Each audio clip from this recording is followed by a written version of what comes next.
c'est dans les pensées collectives, ce ressenti que la religion est de moins en moins active, tout comme les feuilles d'un platane en automne, elle disparaît à vue d'œil. Que l'on soit religieux ou non, il est inconcevable d'accepter une haine antichrétienne, alors que le catholicisme est le fondement de la France dans le plus profond de ses traditions. Pourtant nous l'acceptons en tolérant des politiques dont leurs aspects est clairement antichrétienne.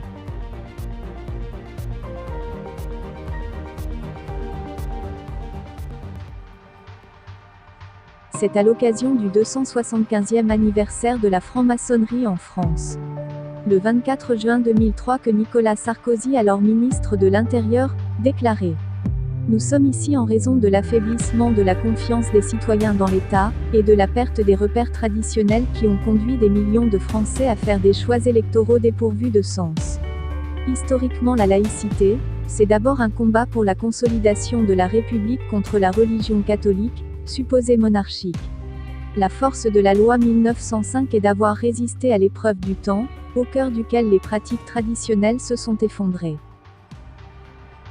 On y retrouve également un texte de la revue L'Acacia, qui est un journal franc-maçon, de mars 1906, et voici ce qu'il disait.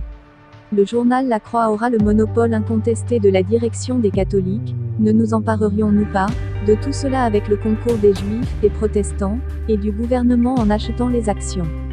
On balancerait toute la rédaction cléricale pour en substituer une de libres penseurs malins, qui conserverait d'abord le ton de la maison puis le changerait peu à peu, faire évoluer un journal sans que ses électeurs s'en doutent, comme un fabricant de chocolat change son cacao, c'est l'enfance de l'art.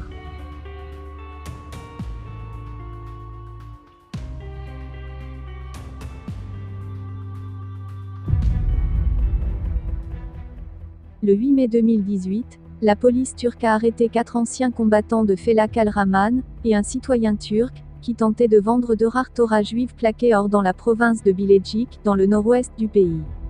De toute évidence, les nombreuses allégations de liens directs entre le judaïsme et les symboles francs-maçons, comme Baphomet et l'incidence de l'œil qui voit tout, et des autres symboles au sein de ces vieilles Torahs hébraïques, ne peut pas être rejetée comme une coïncidence.